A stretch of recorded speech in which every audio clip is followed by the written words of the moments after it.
Okay, तो ये जो है अपना लेक्चर फर्स्ट होगा, हम स्टार्टिंग से कर रहे हैं। एंड देखो कोई भी डाउट आए बीच में तो बीच में डायरेक्टली तुम मुझे रोक सकता है, पूछना है, ठीक है? सो ठीक दैट है। हम जैसे जैसे मूव करेंगे हमारे सारे टॉपिक्स क्लियर होते हैं। ओके। तो first is what is automation in RPA, what do you understand by that? तो जब हम ऑटोमेशन कहते हैं एंड आरपीए, तो दोनों में छोटा सा डिफरेंस होता है। ऑटोमेशन जो कीवर्ड है ना, ये हमारा एक ग्लोबल कीवर्ड है। It includes your RPA, that is software automation, as well as your machine robots hardware automation as well. And automation से हम कह सकते हैं कि कोई भी चीज जो ऑटोमेटिकली हो रही है, मतलब उसमें ह्यूमन इंटरवेंशन की जरूरत ना हो, हम कोई कमांड दे दें या किसी तरीके का ट्रिगर करते हुए वो अपने आप हो जाए। Alright, then RPA, that is robotic process automation, जो हमारा मोटिव है सीखने का। इसका काम होता है specifically to automate any software based process. Means मैं अगर अपने कंप्यूटर पे कोई चीज कर रहा हूँ, कोई भी प्रोसेस मैं मैन्युअली करता हूँ, लेट्स से मैं I am logging on to this Google Meet, sending you an invitation to join this meeting, so that is also a kind of process. तो इस चीज को भी अगर हम ऑटोमेट कर दें तो ये आरपीए कहलाएगा। Okay, okay. then let's move forward. So why we should use RP automation, or why robotic process automation is to be used? So there are many points. It will increase your accuracy. अब अगर हम accuracy बढ़ाने का कहते हैं तो क्या scene है कि अगर कोई इंसान बार बार मल्टीपल आइटम्स को प्रोसेस करता है तो देर आर चांसेस कि उनको कोई इश्यूज आते हैं। लाइक मानो कि मैं तेरे को 100 रिकॉर्ड्स देता हूँ जिनको तेरे को क्या करना है कि कॉपी पेस्ट करना है मल्टीपल एक्सेल फाइल से। नाउ रोबोट थकता नहीं है, इंसान लेकिन थकेगा, एंड ह्यूमन एरर आने के चांसेस बढ़ जाते हैं। It might be possible make that sense. Instead of getting data from excel a, I fetch the data from excel b because both have similar columns, and I feed that to the excel c excel column or c excel sheet. That way it won't be accurate. Okay, but bot for bot it's an like पत्थर पे लिखी लकीर की तरह है कि वो उसको अगर ए से उठाना है तो वो हमेशा ए से ही उठाएगा। Okay, okay. Then improved employee morale. तो इसका मतलब क्या होता है कि जब कंपनीज में जो हमारे अभी इसको हम इस हिसाब से देखते हैं, कंपनीज में जो न्यू एम्प्लॉयज होते हैं, एम्प्लॉय अगर एक ही काम बार बार करता रहता है तो उनका माइंडसेट जो है ना वो डिमोरलाइज होता है। That I am stuck in this loop, मैं हर दिन आता हूँ, लॉग इन करता हूँ, ये सेट ऑफ टास्क करता हूँ एंड चला जाता हूँ। तो ये डीमोरलाइज को हटाने के लिए भी हम बॉट इंप्लीमेंट कर सकते हैं, जो काम के लिए उसको अपना माइंड का यूज नहीं करना पड़ रहा। एम्प्लॉय के लिए बोरिंग वर्क है, वो बोरिंग स्टफ को हम ऑटोमेट कर सकते हैं। एंड दैट वे जो एम्प्लॉय है वो अपनी ग्रोथ पे एंड कंपनी की ग्रोथ पे फोकस कर पाएगा। लाइक यू नो, जिस चीज के तुम्हें दिमाग लगाने की जरूरत ही नहीं, उसके लिए टाइम वेस्ट क्यों करना है, वो बॉट को दे दो and you can focus on more productive things. Okay, so make sense. from this point itself comes productivity. When employee would get time to think about more productive things they can do, the productivity of the company will increase. They will get more products, more revenue, and that is again going to lead to reliability. So because bot is working and the human employee, they can also work on new inventions, new scenarios, the reliability of the bot can be increased. So by reliability and consistency, these two comes in hand. तो अगर कोई issue होता है तो हमारा जो human है वो फ्री है उस वो रिमोनेंट टास्क से, so he can maintain that bot. Plus bot अगर वर्क कर रहा है तो उस वो जो है कभी फेल नहीं होगा, कभी थकेगा नहीं। वही पॉइंट्स आते हैं हमारे पास, एंड वो अपने स्टेप्स करता रहेगा एज लॉन्ग एज कोई एक्सटर्नल एप्लीकेशन एरर ना हो। Okay, okay. Then non invasive technology. इस कीवर्ड का जब हम ये कीवर्ड कहते हैं ना, मतलब कहने को बहुत ये वैसा वर्ड है, टर्मिनोलॉजी हाई लेवल है थोड़ी, बट इसका बेसिक मतलब क्या है कि आरपीए जो एग्जिस्टिंग टेक्नोलॉजी है उसके साथ कोई इंटरफेरेंस नहीं करता। मतलब अगर मुझे जैसे गूगल स्लाइड्स खुला हुआ है, मुझे इस पे कुछ ऑटोमेशन करना है, तो मैं गूगल स्लाइड्स के कोड में कोई चेंज नहीं करूंगा, मैं इसके ऊपर ही वर्क करूंगा एक प्रेजेंटेशन लेयर पे। By presentation layer is what I mean, जो हम एज अ ह्यूमन देख रहे हैं, हमें नहीं पता कि यहाँ पे ये आइकन लाने के लिए डेवलपर ने क्या कोड लिख रखा है, तो आरपीए इस कोड को कुछ नहीं कर सकता, वो इसी के ऊपर वर्क करेगा, जिससे कि जो पहले चीज बनी हुई है वो कभी खराब नहीं होगी। ठीक है। ओके। देन कम्स कंप्लायंस, कि कंप्लायंस से मतलब होता है कि मोस्टली इसका कंसीडर होता है डेटा के प्रोस्पेक्ट में। जब हम किसी भी क्लाइंट का कोई वर्क कर रहे होते हैं, तो उसमें क्या होता है कि लेट्स से एक क्लाइंट है, मैं उसके कुछ वर्क कर रहा हूँ, उसने मुझे कहा है कि ये पर्टिकुलर वेबसाइट पे जाना है, कुछ सर्च करना है, और जो डेटा है उसको निकाल के उसकी एक रिपोर्ट बनानी है और उनको देनी है। अभी जो बीच में डेटा है, ये डेटा किसका होगा? हो सकता है कि इंटरनल कंपनी का हो सकता है हमारा जो क्लाइंट है उसके भी 100 क्लाइंट हो, उन क्लाइंट का वो पर्सनल डेटा हो। ओके, लाइक बैंक का पर्सनल डेटा हो गया। तो यहाँ पे क्योंकि बॉट के पास एक्सेस है, ह्यूमन इसको देख भी नहीं सकता, सो हमारा डेटा सिक्योर रहेगा, तो हमारा कंप्लायंस इश्यूज नहीं आएंगे। कंप्लायंस इश्यूज जनरली क्या आते हैं कि, मैं अपना पर्सनल एग्जांपल लेता हूँ, तो हमें क्या होता है कि जैसे मैं एक ऑफशोर टीम हूँ, मुझे प्रोडक्शन का एक्सेस नहीं होता, प्रोडक्शन एनवायरनमेंट का। तो अगर मैं किसी तरह वो प्रोडक्शन एनवायरनमेंट का एक्सेस कर लूँ, उनका डेटा निकाल पाऊँ, तो वो एक कंप्लायंस इशू है, क्योंकि it should not be there, मैं कहीं से भी वो एक्सेस नहीं करना चाहिए मेरे को। बट पीयूष, हम्म। जैसे अभी तू मतलब जॉब कर रहा है, तूने तेरा पर्सनल एग्जांपल दिया है, हम्म। बट अगर तू उस एक मतलब प्रोजेक्ट को अगर तू डेवलप कर रहा है, तो उसमें तो तेरे को मतलब प्रोडक्शन एनवायरनमेंट की जरूरत होगी ना? नहीं, तो उसके लिए क्या होता है, रियल टाइम में हमारे पास मल्टीपल तरह के एनवायरनमेंट होते हैं, कि जैसे एक हो गया डेव एनवायरनमेंट, एक हो गया यूएटी एनवायरनमेंट, देन एक हो गया प्रोडक्शन एनवायरनमेंट। तीनों एनवायरनमेंट सेम लगते हैं। जब मैं एनवायरनमेंट कीवर्ड यूज करता हूँ ना, तो उसको ऐसा समझ के जैसे मेरा ये डेस्कटॉप है, मेरा लैपटॉप है, ठीक है, तो ऐसा ही डुप्लीकेट हो गए अगर मैं इसको एक टेस्टिंग एनवायरनमेंट बोल सकते हैं। तीन तरह के होते हैं, dev, testing and production. UAT is testing. तो यूएटी। जो डेव एनवायरनमेंट होता है उसके अंदर हमारे पास पूरा एक्सेस होता है, एंड जो डेटा वगैरह होता है ना, वो डमी होता है, test data. Like I can put anything in that data, client related या कस्टमर रिलेटेड कुछ नहीं होता। बट जो चीज वर्क कर रही है, से मतलब हमारी जो एप्लीकेशन है वो दिखने में, वर्किंग में सब सेम होती है। तो अगर एक छोटा सा एग्जांपल लें, माइक्रोसॉफ्ट डैशबोर्ड होगा।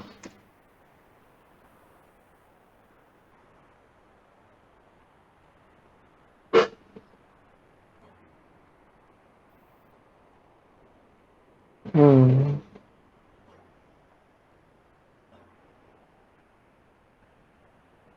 खुलने जैसे। Okay, so I want this. तो मतलब मेरे पास जैसे एक एनवायरनमेंट ये है, एक ये एनवायरनमेंट है, और एक मेरे पास ये एनवायरनमेंट है। तो ये वाला जो है, ये मेरा डेव एनवायरनमेंट हो गया, ये मेरा टेस्ट एनवायरनमेंट हो गया, या इसको हम यूएटी एनवायरनमेंट कहते हैं, और एक हो गया मेरे पास प्रोडक्शन एनवायरनमेंट। अब जैसे हमारे पास मान लें फेसबुक एप्लीकेशन है जिसको हम ऑटोमेट कर रहे हैं, ठीक है, तो ये मैं बना देता हूँ एक फेसबुक एप्लीकेशन, ठीक है।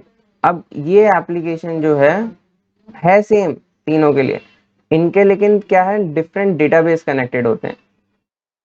यहाँ पे एक ये डेटाबेस हो गया डेव के लिए, एक डेटाबेस हो गया मेरे पास टेस्ट के लिए, और एक हो गया मेरे पास प्रोडक्शन के लिए। एक्चुअल में ये नहीं होता कि ये एक ही यूआरएल यूज करते तीनों के लिए, इनके लिए डिफरेंट यूआरएल है, बट इट्स लाइक किसी एक ने ये एक फेसबुक एप्लीकेशन बनाई और तीन जगह पे डिप्लॉय कर दी, एक डेव के लिए, एक टेस्ट के लिए, एक प्रोडक्शन के लिए। डेव के लिए जब वो एप्लीकेशन डेटा ले रही है, तो वो डेव, यहाँ के डेव के डेटाबेस से ले रही है, ये तीन हमारे डेटाबेस है। Piyush, dev in the sense में डेव का मतलब नहीं समझा हूँ, एक बार ये ओके, एक्सप्लेन कर। डेव मतलब डेवलपर, डेवलपर एनवायरनमेंट, जहाँ पे हम कुछ भी डेवलपमेंट कर सकते हैं। तो जनरली क्या होता है कि एक डेवलपर होता है, वो चीज बनाता है जो कि मतलब तेरा, इन शॉर्ट यूआई यूएक्स से छेड़खानी कर सकते हैं, वही होता है ना देव? नहीं नहीं, डेव मतलब जो कुछ भी बनाए, जैसे कोई भी जो बॉट बनाएगा एक्चुअल, चाहे वो एपीआई से बनाए, चाहे वो डेटाबेस से कनेक्टिव कर रहा है, या फिर यूआई ऑटोमेशन कर रहा है, कुछ भी कर रहा है, वो एक डेवलपर होता है। डेवलपर मतलब जो कुछ इन्वेंट करे। देन हमारे पास होता है टेस्टिंग एनवायरनमेंट, ये जनरली हमारे टेस्टर्स के लिए होता है। वो क्या करते हैं, उनका काम है कि डेवलपर जो भी बना रहा है उसको उससे ले एंड टेस्ट करे, क्या उसने सब सही बनाया है या नहीं बनाया, क्या उसमें कोई गड़बड़ है, हो सकता है कि कोई सिनेरियो ना वर्क कर रहा हो।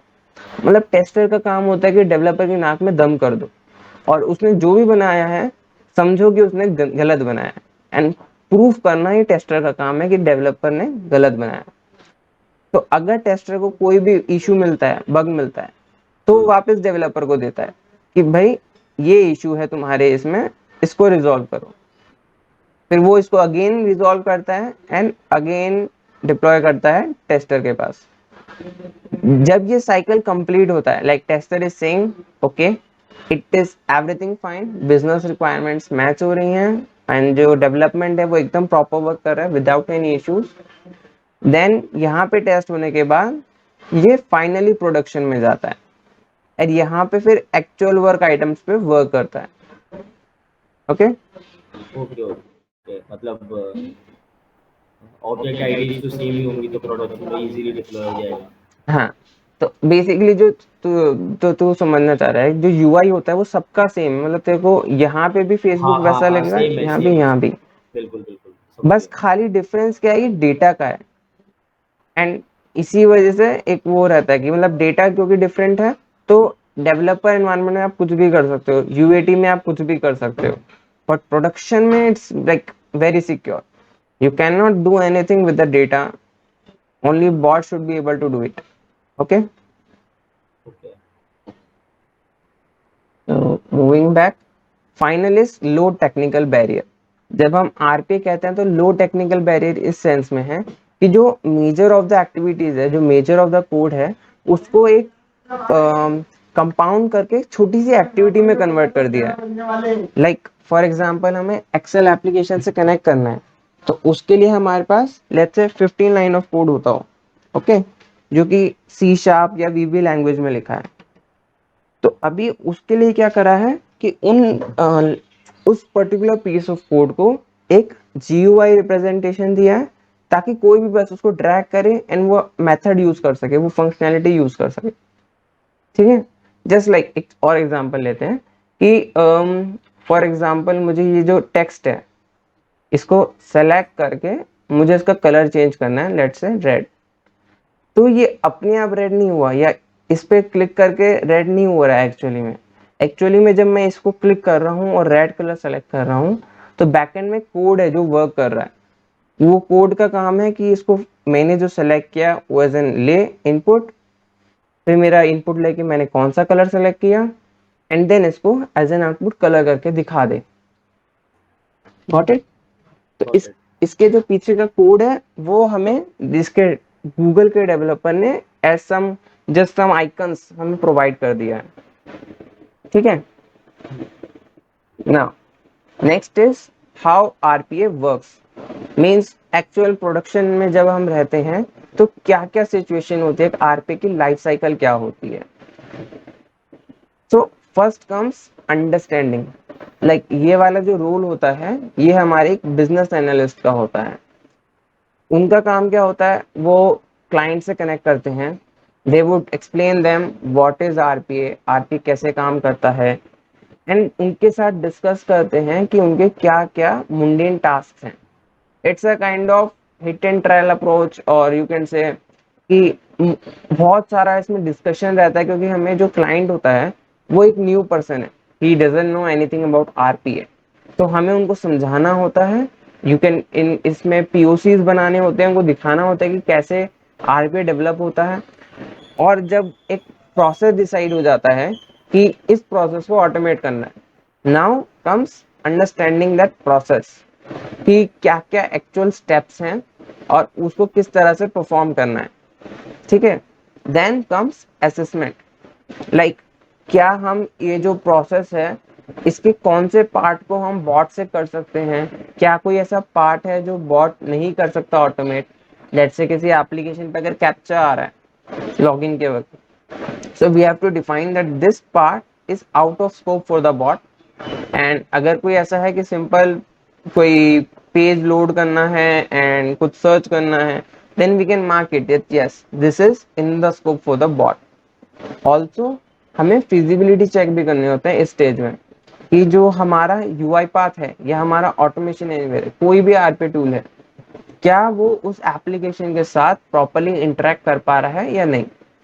Because you might find some applications जिन पे रेगुलर ऑटोमेशन हो ही नहीं सकता, because either they are inside some kind of iframe or they are developed in a way that instead of code they are images which are visible.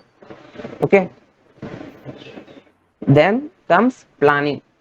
So you have developed that which part is in scope, which is out of scope. Your bot is able, feasibility check is done. Now you are going to plan how you are going to deploy this to the production. What are the components you would be creating? Then you would design that flow. Okay, let's say an example. I am going to LinkedIn and I am going to scrap some profile details. So I will design a flow that first bot should log in, then bot should have some data what it needs to search. So from where it will search that data, probably your database or it could be your Excel file. And I am going to build this bot throughout this. Complete bot development would come in this design stage. Then execute, that is testing your bot if it is working or not. If it is working fine, then go to the deployment. And if it is there is some issue in the execute, then we will again come back to design and again reconfigure the bot. Now deployment and maintenance. Deployment refers to finally your bot is complete and you are pushing it into the final testing environment. It could be like, when it is dev, if it is in a dev environment, so deployment in dev environment and checking if it is working or not. If it is now, if it is working, move it to the test environment, test it out over there. Finally, it is working over there as well. Now move to the production environment. That would be the final deployment of the bot. And after a week it would be in like for a week it would be in the maintenance stage. That is only for 1 week, 1 week or 15 days, that depends on the company policies. So maintenance is like your bot is actually developed and it is in the production stage. Now there are two scenarios. One scenario, first is that when it is in production some minor changes are required by the business. They say like this part is not being handled by the bot or this was not assessed during the understanding stage. So we can add those small parts in the maintenance stage. And second situation, if your client is paying for the maintenance, just like हमारा जो घर में RO लगे होते हैं या फिर कोई भी ऐसी सर्विसेज होती हैं जिनके लिए हमारा मंथली पर्सन आता है, मेंटेनेंस चार्ज लेता है, इनको मेंटेन रखता है वर्किंग कंडीशन में। जस्ट लाइक दैट एक डेवलपर का काम रहता है कि अगर कभी भी आफ्टर बॉट डिप्लॉयमेंट कोई इशू आ गया तो उसको सही करे। लेट्स से अगर मानो कि किसी वजह से हमारी जो जहाँ पे बॉट रन कर रहा है वो मशीन वर्क नहीं कर रही या कहीं पे बॉट फेल हो रहा है, तो उसको चेक करे कि क्यों फेल हो रहा है एंड उसको रिजॉल्व करे। वो चीज़ सब मेंटेनेंस में आती है।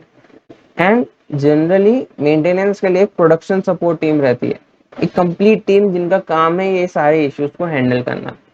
तो एक डेवलपर का काम कहाँ रहता है, mostly in design and planning stage, sorry execute also, execute design and plan. Okay, okay, perfect, make sense. पूरा समझ में आया ये वाला? हाँ भाई। ओके, तो अगले पे जाते हैं। So some of the work cases you can start on. तो ये कुछ एग्जांपल्स हैं कि लाइक किस तरह की चीजें हो सकती हैं, like logging into any application. ये सबसे बेसिक चीज होती है जो मतलब हर ऑलमोस्ट हर प्रोसेस में आती है, क्योंकि आप कोई भी प्रोसेस ऑटोमेट करोगे वहां पे कहीं ना कहीं किसी ना किसी तरीके का लॉगिन मैकेनिज्म होगा। तो इसमें जनरली क्या ध्यान रखना होता है जब भी बनाएगा, तो फर्स्ट यू शुड चेक कि वो लॉगिन ऑलरेडी है तो नहीं, मतलब ये ऐसे क्वेश्चंस आने चाहिए बनाते हुए कि अगर ऑलरेडी लॉगिन है तो बॉट क्या करेगा, उसको कुछ लॉगिन ही नहीं करना चाहिए। तो ऐसा कुछ चेक लगाएं हम, अगर लॉगिन नहीं है तो वो उसको लॉगिन करें एंड चेक करें कि क्या सक्सेसफुली लॉगिन हो गया क्या। Okay, that is a kind of login into any application. Okay. Then ये कुछ अलग एग्जांपल्स हैं, like connecting to API, simply copy pasting data, like ये हम कर सकते हैं आगे कि एक एक्सेल में डेटा है, वहां से हमें रीड करके किसी और फाइल में लिखना है। मूव फाइल एंड फोल्डर्स, इसको जनरली इसका क्या रहता है कि more in production support, what happen production not support, कोई भी बॉट ऑटोमेट कर रहा है वो फाइनली किसी ना किसी तरीके का एक आउटपुट जनरेट करता है। And the idea is to share it with the client. How you are gonna share that output with the client? It could be through email or sometimes moving it through shared drives. तो ऐसी चीजों में ये move files and folders का generally helpful रहता है। Scraping data from web, mostly use almost all of the process, and emails and attachments, reading write to database. तो ये कुछ छोटे छोटे एग्जांपल्स हैं। Okay, okay. you can even think of from your life what are the small things that you can automate. So RPS start करने के लिए generally like personally मेरा ये प्रेफरेंस रहता है कि अगर कभी कोई इशू आ रहा है या कुछ नया सीखना है तो हमें, हमारे पास ये मल्टीपल फॉरम्स हैं, इनके बारे में तो कोई पता है already. Okay, UI path academy हो गया, फॉरम हो गया, यूट्यूब हो गया। जो यूआई पाथ फॉरम है, लाइक इसका क्या यूज रहता है मेन कि इवन जब तुम एज अ डेवलपर वर्क कर रहे हो, there could be many things जो तुमने आज नहीं पढ़ी, पूरे सीरीज में नहीं पढ़ी, कुछ एकदम ही नया आया है, let's say after 1 year you have got some issue and तुम्हें नहीं पता कि कहाँ पे क्या इशू है। हो सकता है कि कोई यूआई पाथ का इशू हो, उसके कोई एक्टिविटीज वर्क ना कर रही हो, तो फॉरम इज द प्लेस जहाँ पे जाकर तुम सर्च कर सकते हो, क्योंकि दुनिया में तुम अकेले नहीं हो, तुम्हारे जैसे करोड़ों लोग हैं, और करोड़ों लोगों को सेम एरर आ चुकी होगी, तो तुम्हें वहाँ पे सॉल्यूशन मिल सकता है। नहीं मिले तो तुम अपना डाल सकते हो सकता है कोई और सॉल्यूशन बता दे। ओके, देन सीखने के लिए क्या चाहिए, mostly little amount of time, curiosity, interest and creative thinking. अब जो लिटिल अमाउंट ऑफ टाइम है उसका है कि तुम हमेशा एक्टिव रहो, at least on LinkedIn, YouTube and UiPath academy, क्योंकि नया कंटेंट आता रहता है। क्यूरियोसिटी से मेरा मतलब है कि जैसे यूआईपाथ नए नए प्रोडक्ट्स रिलीज करता है, हम अभी स्टूडियो पे वर्क करना सीखेंगे, बट आगे चल के हमारे पास यूआईपाथ एप्स, डॉक्यूमेंट अंडरस्टैंडिंग, क्या कहते हैं, data service and many more products, like this is currently which have been released, more products are coming from UiPath and other automation tools as well. So you should be curious and always have some knowledge about those things.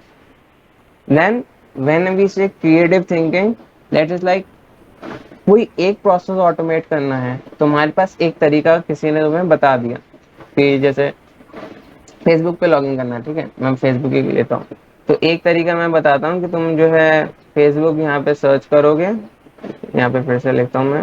Okay, Facebook तुमने Google पे search करा, then तुम्हें पहला link आया, तुमने open करा and then यहाँ पे कोई लॉगिन आएगा, तुम लॉगिन करोगे।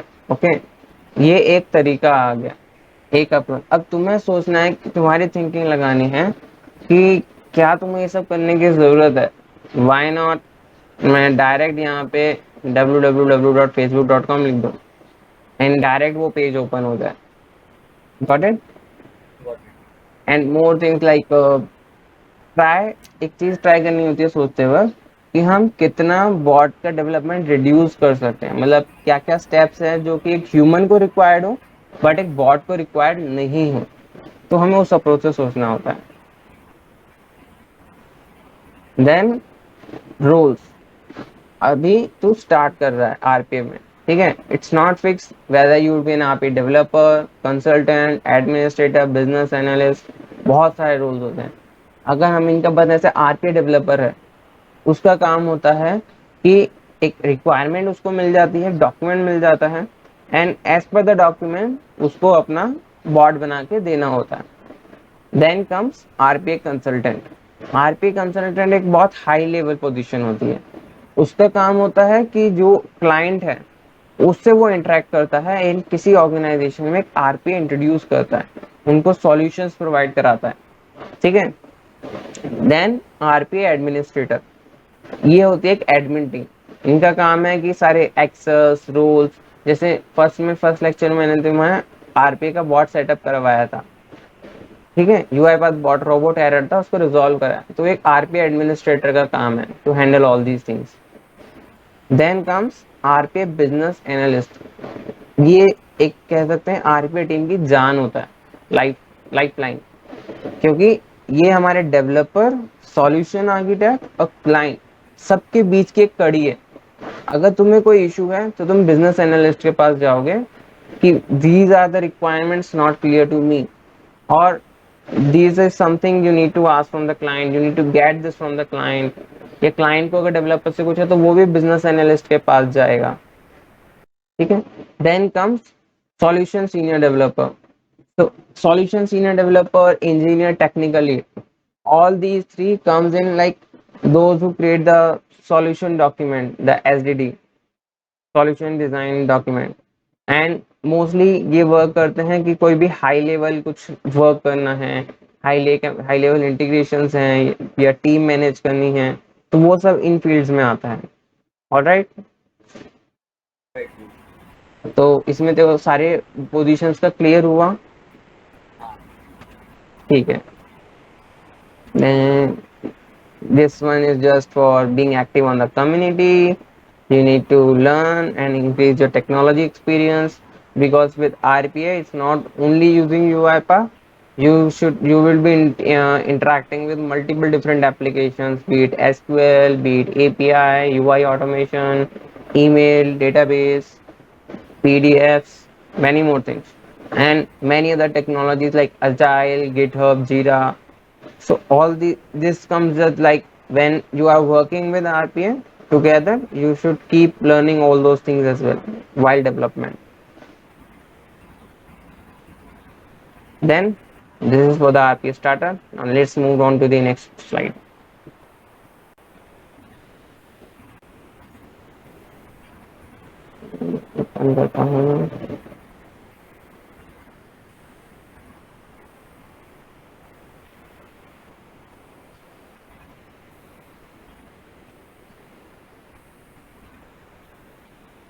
ओके,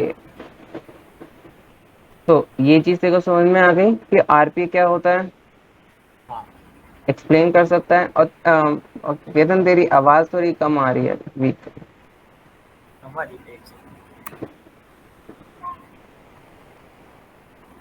हेलो, एक सेकंड, अभी सही आ रही है?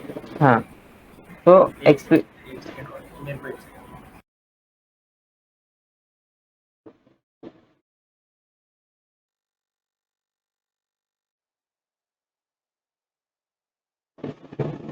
हाँ पीयूष। ओके, आवाज हाँ क्लियर आ रही है। तो अब बता एक बार कि देखो आरपीए से क्या समझ में आया फर्स्ट स्लाइड में। आरपीए रोबोटिक्स प्रोसेस ऑटोमेशन से ये समझ में आया, मतलब किसी भी प्रोसेस को ऑटोमेट करना without human intervention okay, can be called as RPA. But यहाँ पे अभी भी एक क्लैरिटी नहीं है कि हमारा जो ऑटोमेशन होगा वो एक सॉफ्टवेयर बेस्ड होगा एंड हाँ, not in software based hardware. Automation. Yes okay, yes. Then so अब यहाँ पे जैसे आरपीए है उसको तीन चीज में डिवाइड किया है। रोबोटिक, एक entity capable to mimic the human actions. Okay, मतलब जैसे जो ह्यूमन जो भी एक्शंस परफॉर्म कर रहा है, ह्यूमन की जगह एक रोबोट वो एक्शंस परफॉर्म कर सके। Then comes process, a sequence of steps that leads to meaningful activity or task is known as a process। मतलब क्या हुआ कि जो जो मैं काम कर रहा हूँ, लेट्स से कोई एग्जांपल लेते हैं, मैं कोई एक वेबसाइट पे लॉगिन वेबसाइट ओपन कर रहा हूँ, देन मैं उसमें मेरे यूजर नेम पासवर्ड डाल रहा हूँ, साइन इन पे क्लिक कर रहा हूँ, एंड देन मैंने वो वेबसाइट चेक करा कि ओपन हुई नहीं हुई, देन उसमें से मैंने कुछ डेटा एक्सट्रैक्ट करा एंड उसको अपनी एक्सेल फाइल में सेव करा। एक सीक्वेंस में मैंने कुछ स्टेप्स डिफाइन करे, तो ये मेरा एक प्रोसेस हो गया। एंड ऑटोमेशन, ये जो प्रोसेस है अगर ऑटोमेटिकली होने लगे मेरे बिना, तो वो क्या हो जाएगा, एक ऑटोमेशन। इसकी एक टेक्नोलॉजी, हमने टेक्निकल डेफिनेशन दे दी, the creation and application of technology to monitor and control the production and delivery of products and services, something like that. Got it? Okay, got it. अब हमारे पास जो बॉट्स होते हैं आरपी में, वो दो तरीके के होते हैं, attended bot and unattended bot. Okay, तो जो अटेंडेड बॉट होता है, configured bot to work together with the human. Means मुझे जब मैं बॉट रन कर रहा हूँ, बॉट को कोई यूजर इनपुट चाहिए तो वो इनपुट मेरे से लेगा। हो सकता है उसको किसी तरह का क्वेश्चन हो that if I should process this और नॉट, वो ह्यूमन से पूछना चाहे, वो एक अटेंडेड बॉट होता है। इसके कुछ एग्जाम्पल हो सकते हैं, जैसे हमारी कोई लाइसेंस की वो होती है, एलआईसी की पॉलिसी है, ठीक है। Now say someone has met with an accident and he is applying for his LIC policy to recover his bills. Right. Now, over here, a human intervention is required to consider if this accident was deliberate or was it intentional or was it actually an accident. If he or she should be provided with the LIC refund or not. All these situations need to be considered from a human perspective as well, not just only based on the evidence. So that comes attended bot. Or another example would be like I'm, for example, that captcha. Like we are logging onto some website and there is a captcha is coming that bot cannot resolve. So what bot will do? It will say, here is an input prompt. Please look onto the screen, check what is the captcha value giving over there, and give it to me. So I will type it and move forward. That is also kind of attended bot. Okay. Okay, Then comes unattended, fully automated by teaching the robot how to do it. Means हमने bot बना दिया and उसको बस हमने run करने छोड़ दिया, उसको हमारी कोई जरूरत नहीं। Even you can create triggers for that bot, तो उसको रन करना भी उसी का काम है। You can say every day 4 hours you should run, so starting from 12 a.m. it will run on 4 a.m., then 8, then 12, then again 4 p.m., 8 p.m., and so on. So every 4 hours, the bot will simply run and do its stuff, automate the process, and come back to us. Okay. Okay. तो question to you, जो अभी तेरे system में robot setup है, वो attended bot है या unattended bot है? अभी हम्म, क्वेश्चन रिपीट करना। ओके। क्वेश्चन इज, तेरे सिस्टम में जो रोबोट सेटअप है, वो अटेंडेड बॉट होगा जब तू उसको चलाएगा, या वो अनअटेंडेड बॉट होगा? मतलब वो तो डिफाइन करना पड़ेगा ना जब मैं बॉट को बनाऊंगा। नहीं, जब भी तू रन करेगा वो एक अटेंडेड बॉट होगा, क्योंकि हाँ, अगर मैं मैनुअली रन कर रहा हूँ तो वो एक अटेंडेड बॉट होगा। हाँ, और जब वो बॉट किसी ऑर्केस्ट्रेटर के थ्रू रन होगा, किसी एक हम्म। वीडीआई पे जिसपे ह्यूमन नहीं है अवेलेबल, तो वो अनअटेंडेड बॉट कहलाएगा। यस, यस, अगर वो शेड्यूल कर रखा है हमने किसी भी टाइम के लिए कि कब हाँ, उसे ट्रिगर होना है, तो वो या दैट आई नो। एंड जब भी तुम बॉट बनाओ, ऑलवेज इस तरह से सोचना है कि हम कैसे एक अनअटेंडेड बॉट बनाएं, because in 99% of the scenario attended bots are use.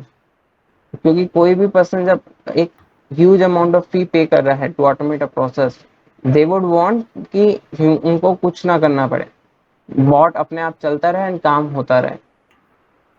And so attended bot सिर्फ तब आते हैं बीच में अगर हम कोई डिफरेंट प्रोडक्ट यूज कर रहे हैं, या फिर एक ऐसा प्रोसेस सिनेरियो है जहाँ पे अनअटेंडेड बॉट वर्क ही नहीं कर सकता, then we go with attended bot. So always priority would be the attended one and less priority to the attended bot. Okay. Okay, okay. Piyush, जैसे एक चीज और, अगर ऐसा कोई प्रोसेस है जिससे अपन ऑटोमेट कर रहे हैं, ठीक है, उसमें ओटीपीज आ रहे हैं लॉग इन हम्म। करने के लिए किसी भी पर्टिकुलर वेबसाइट में, मल्टी फैक्टर ऑथेंटिकेशन हो सकता है किसी भी वेबसाइट हाँ में, हाँ, जनरली होता भी है। ठीक है, तो फोन पे ओटीपी आ रहा है तो उसे किसी तरह ऑटोमेट नहीं कर सकते। उसको ऑटोमेट, अब जैसे अगर हम इसमें भी दो तरह के होते हैं, अगर ये सिर्फ एसएमएस बेस्ड है ओटीपी, तो उसको पॉसिबल है अगर तुम किसी तरह तुम्हारे एसएमएस लैपटॉप पे कॉन्फ़िगर कर सको।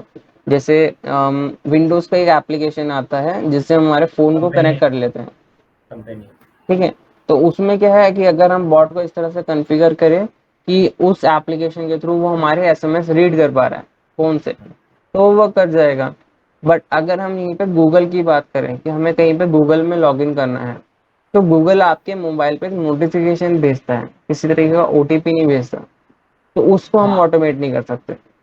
उसके लिए आपको एक अटेंडेड बॉट चाहिए होगा कि bot should say please I am going in sleep mode, whenever you would click on yes then I will start working again. Okay. Okay. Okay fine.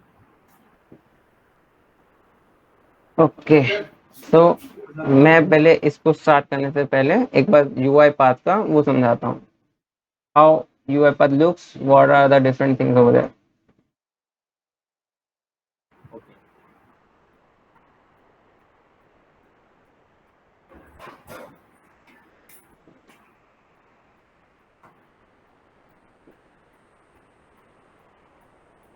ठीक है, तो ये हमारा स्टार्ट पेज होता है।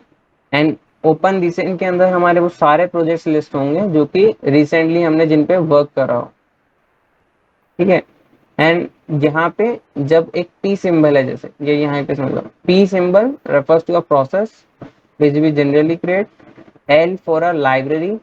Library is something different from a process. It is जो एक reusable component बनाते हैं। Test automation is for the testing purpose. And templates if we want to create our own new templates. like templates में बहुत सारी होती हैं। अगर मैं more templates में जाऊँ, यहाँ पे जैसे ये orchestrator से connected default templates हैं जो available हैं, इतनी सारी। एंड हर कंपनी की जनरली एक अगर एक ऑटोमेशन सी हुई है तो वो खुद की प्री डिफाइंड टेम्पलेट्स भी बनाते हैं कि उनको यूज करना होता है। टेम्पलेट का मतलब यही है ना कि किसी चीज में या तो डेटा पॉपुलेट करना है या उसकी नहीं, उसकी जो। टेम्पलेट इज समथिंग कि तुमने कुछ बनाया, एक स्ट्रक्चर बनाया, and you want to reuse that structure. इसको इस तरह से समझ सकते हैं कि जैसे मैंने एक एक्सेल फाइल बनाता हूँ,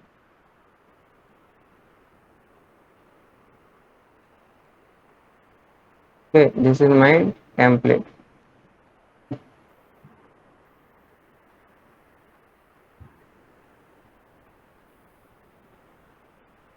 यहाँ पे मैं बनाया, मैंने एक रोल नंबर आना चाहिए, देन मेरे स्टूडेंट का नेम आना चाहिए, देन उसकी एज आनी चाहिए।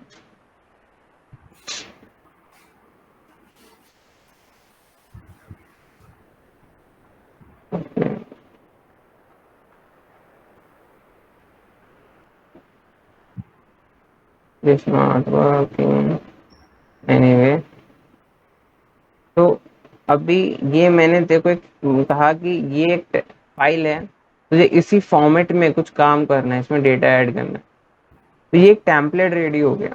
अब तू जब भी इस पर्टिकुलर प्रोसेस पे काम करेगा तो इसकी कॉपी बनाएगा, इसको रीनेम करेगा, एंड देन यहाँ पे तू अपना डेटा फिल करने लगेगा। तो ये जो इसका स्ट्रक्चर है कि पहले ए पे रोल नंबर ही आएगा, बी पे स्टूडेंट नेम ही आएगा, सी पे एज ही आएगी, ये एक तरीके का टेम्पलेट रेडी हो गया। ओके। तो नेक्स्ट टाइम जिसको भी ये पर्टिकुलर प्रोसेस करना है वो ये वाला टेम्पलेट यूज करेगा। ये डिफाइंड सेट ऑफ रूल्स है कि तुम्हें इसी फॉर्मेट में वर्क करना है।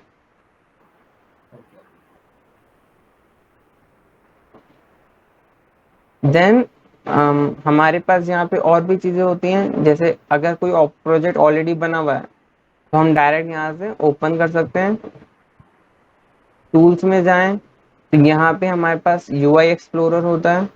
ये यूआई एक्सप्लोरर जितने भी यूआई ऑटोमेशन होती है, तो उसके अंदर क्या होता है कि एक तरह का सेलेक्टर होता है, एक डेफिनेशन हो गई बेसिकली कि कह लो कि ये एलिमेंट यहाँ पर है, उसको डिफाइन करने के लिए एक डेफिनेशन हो गई।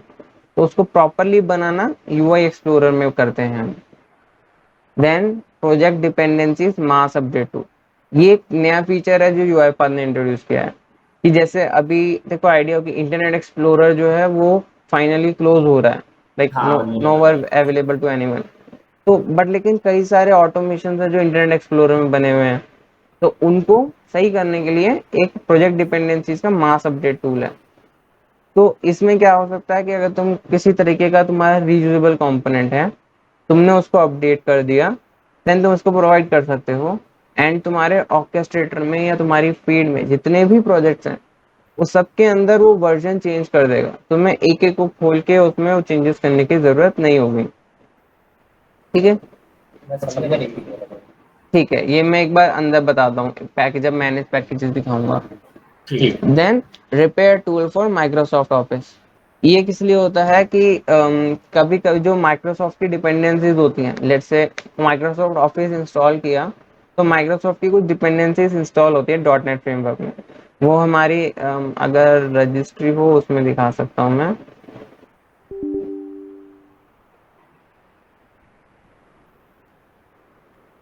सो ये एक जैसे रजिस्ट्री है। क्या होता है कि जब हम कोई सॉफ्टवेयर इंस्टॉल करते हैं ना, तो यहाँ पे ऐसे उसकी कई सारे पैकेजेस होते हैं जो इंस्टॉल हो जाते हैं, उनको डिफाइन कर देते हैं कि ये इस चीज का ये पाथ है। ओके। ठीक। तो यहाँ पे अगर कभी मानो कि कोई डिफॉल्ट इंस्टॉलेशन में कोई इशू हुआ, तो यहाँ पे इधर कुछ एरर होगी, ये प्रॉपरली कॉन्फ़िगर नहीं होंगे। तो इसको सही करने का काम ये कर सकता है। ये मतलब एक वो है, एक पॉसिबिलिटी है कि शायद ये सही कर पाए। It's not like hard code, like ये हमेशा कर देगा ऐसा नहीं है, बट एक पॉसिबिलिटी, तुम इसका ट्राई कर सकते हो। ये अटेम्प्ट करेगा कि तुम्हारा ऑफिस इंस्टॉलेशन सही हो जाए। Okay. Then UiPath extensions, mostly जैसे ये जो कुछ विजिबल हैं, ये है कि अलग अलग एप्लीकेशन के साथ वर्क करने के लिए, क्रोम के साथ वर्क करना है, so you need to install this Chrome extension, Firefox, Edge, हर एक के लिए। तो जब भी हम वही न्यू जब फर्स्ट टाइम तो ऑटोमेट करेगा अपने सिस्टम पे, and you want to work on Chrome, so you are going to install this Chrome extension, similarly this Excel add-in extension. Then comes plugins, ये होते हैं हमारे सोर्स कंट्रोल के लिए। अब अगेन सोर्स कंट्रोल क्या होता है ये मैं तेरे को बाद में पढ़ाऊंगा। ठीक है। टेस्ट ऑटोमेशन प्लगइन्स, ये होते हैं टेस्टिंग के लिए, हमें कुछ न्यू टूल्स प्रोवाइड करे हुए हैं यूआईपाथ ने उसके लिए। Templates are again same thing जो समझाया था। Theme is again Git. Next, then these come settings, यहाँ पे बेसिकली हमारे स्टूडियो की सेटिंग्स डिसाइड करते हैं। जनरल तो it's just nothing, not mandatory, that is just language कौन सी होगी, थीम कैसा रहेगा, लाइट और डार्क। डिजाइन के अंदर आता है हमारा एक थोड़ा और डीप लेवल में कि हमारा जो बैकअप लेवल होगा वो किस टाइम का होगा, एक प्रोजेक्ट को टाइम आउट, प्रोजेक्ट जो पब्लिश कर रहे हैं किसी वजह से इशू नहीं पब्लिश हो पाता तो कितनी देर में होगा, इसी तरीके का हमें रूल्स वगैरह अप्लाई करने नहीं करने, वो सब बहुत सारी सो चीजें। इस फर्स्ट पॉइंट का क्या मतलब है, auto backup interval? Auto backup interval it's like इस इतने सेकेंड्स के बाद वो वापस उसको सेव कर ले। Like set a regular interval, projects are automatically backed up. Okay okay. जैसे अगर मतलब अगर मैंने सेव करना मैं भूल भी रहा हूँ, तो भी कोई से पर्टिकुलर सेकंड्स के बाद में उसे ऑटोमेटिकली सेव कर देगा। सेव नहीं करेगा, मोस्ट लाइकली इट्स लाइक अगर जैसे मेरा भी खुला हुआ है एंड ये 30,000 मिली सेकेंड्स लिखा है यानी 30 सेकेंड्स, तो अगर 30 सेकेंड्स तक मैंने ऐसे ही रखा and somehow my system is crashed, okay, तो वो एक उसका बैकअप बना लेगा टेम्पररी खुद के पास, कि जब मैं नेक्स्ट टाइम ओपन करूंगा तो मेरे को वो बैकअप शो कर देगा and I can save it. May be ये तूने एक्सेल में देखा होगा, एक्सेल में देखा, मैं एग्जांपल देने में बताया लेफ्ट एक्सेल। में आता है कि you have some files unsave files. Excel में वर्ड मैंने देखा ये हम्म। इस टाइप। ओके। तो इस तरह के होता है, जैसे यहाँ पे डिजाइन स्टाइल है, you want to use C sharp language, create dog denotations, modern for new projects, तो ये डिफाइन करता है। मैं अगर जैसे ये वाला यस कर दूंगा तो मॉडर्न एक्टिविटीज मेरी हर प्रोजेक्ट पे यूज होगी, एंड जब मैं इसको यस करूंगा तभी मेरा ऑब्जेक्ट रिपोजिटरी यस होगा। इस चीज के बारे में अगेन बाद में आया था, ये हम इन्हीं पे वर्क करने वाले हैं, modern objects, like modern activities and object repository, हम इसी पे वर्क करेंगे। ठीक है। ओके। देन लोकेशंस, ये तो हमारे उसके लिए है कि हमें कहाँ पे हमारी चीजें सेव करनी है, पब्लिश करनी है। सोर्सेस, हमें कहाँ से पैकेजेस डाउनलोड करने हैं, हम खुद के सेल्फ कस्टमाइज पैकेज का पाथ दे सकते हैं। जैसे ये डाउनलोडेड कंपोनेंट्स है, ये मेरा एक second.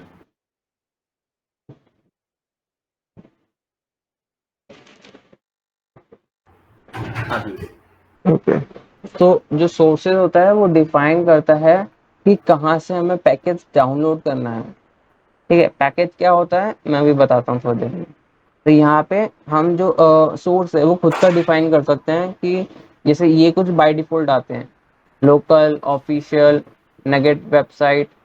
This is downloaded components एक मैंने बनाया है। I just gave some name over here and gave the path की मेरे इस फोल्डर में मैंने कुछ फाइल रखी हैं जिनको बॉट रीड कर सके। ठीक है, देन लाइसेंस एंड प्रोफाइल, इसका तेरे को पता है लाइसेंस हम चेंज नहीं कर सकते क्योंकि वो ऑर्केस्ट्रेटर पे सेट होता है। अगर हम ऑर्केस्ट्रेटर से इसको डिस्कनेक्ट कर दें तो एक नई की हम इसमें ऐड कर पाएंगे। ठीक है, okay. And change profile is that studio and studio x you already know. So, yes. but still for like studio is for more like developers who are prefer to the coding, and studio as of business users who don't really want to go deep. तो studio x से जो हमारा level of automation होता है वो उतना high deeply नहीं बन सकता। ठीक है, राइट। बहुत अच्छा नहीं बना पाओगे तुम स्टूडियो एक्स से कि वो हर चीज हर सिनेरियो देख सके। Then comes help, so product documentation, community forum, help center, academy, release notes, हर चीज का यहाँ पे एक लिंक गिवन है बेसिकली कि अगर आपको अगर मानो कम्युनिटी फोरम पे जाना है uipath.forum.com, तो आप इस पे क्लिक करोगे एंड आपको वहां पे ले जाएगा। And here are your details for your UiPath installation कि तुम्हारा चैनल कौन सा स्टेबल और preview. By this it means कि प्रीव्यू में जो लेटेस्ट इंप्रूवमेंट्स होती हैं वो भी आ जाती हैं, but they are not stable, it might be that उनमें कुछ बग्स हो वो वर्क ना करे प्रॉपरली। ठीक है, okay. Okay, then I will go with opening a new process. So let's say I will give it a name, UiPath structure explanation. यहाँ पे मेरी लोकेशन डिफाइन कर सकता हूँ कि कहाँ पे मेरे इस रोबोट को सेव करना है। I can give some description to it.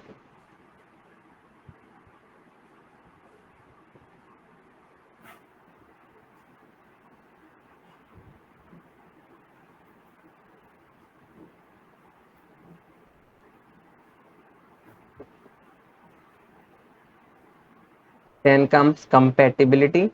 Compatibility तीन तरह की होती हैं, Windows legacy, Windows and cross platform. जब मैं विंडोज लेगेसी कह रहा हूँ तो इट मीन्स कि हम यू नो यूआई पाथ जो है डॉट नेट फ्रेमवर्क पे वर्क करता है।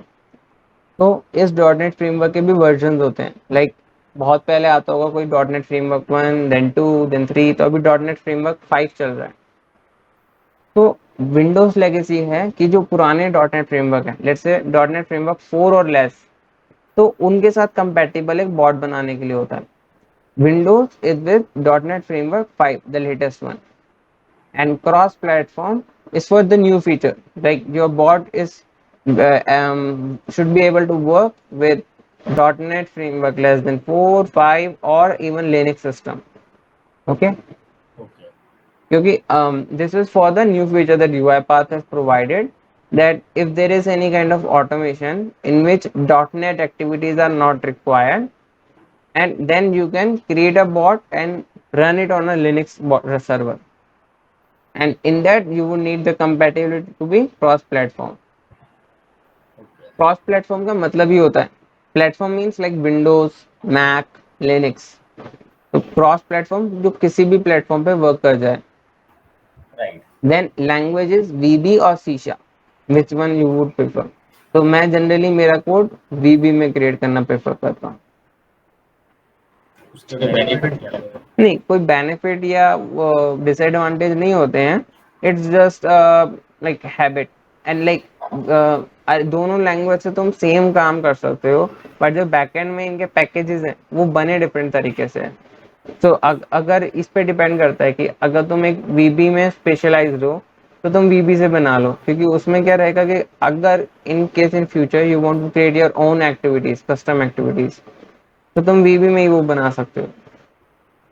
एंड अगर सी शार्प में हो तो सी शार्प की एक्टिविटीज बना सकते हो। बट एक और चीज है, कि दोनों की एक्टिविटी दोनों के साथ काम कर सकती है। मतलब मैं अगर सी शार्प में मैं जैसे कोई एक्टिविटी बनाता हूँ, पर्सनल कस्टमाइज एक्टिविटी, देन वो वीबी के साथ भी काम कर लेगी। इट्स जस्ट चॉइस है कि तुम्हें वीबी से करना है या सी शार्प से करना है।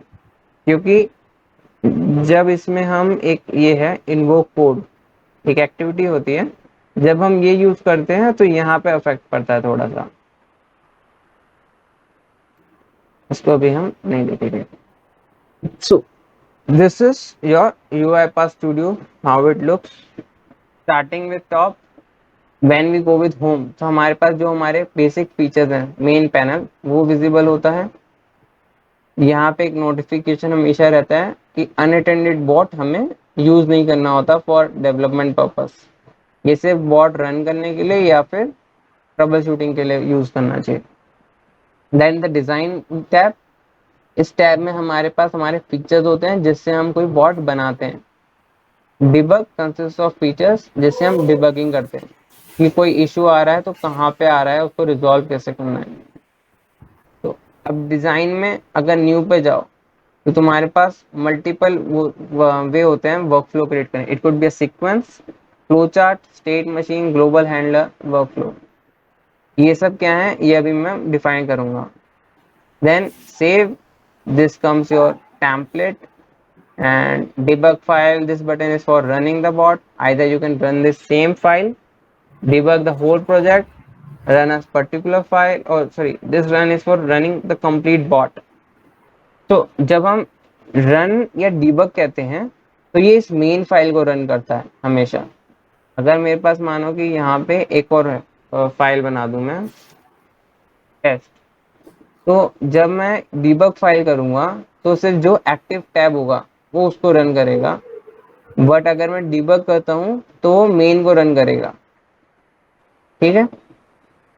ओके। देन मैनेज पैकेजेस, तो ये चीज जो डिफाइन करनी थी।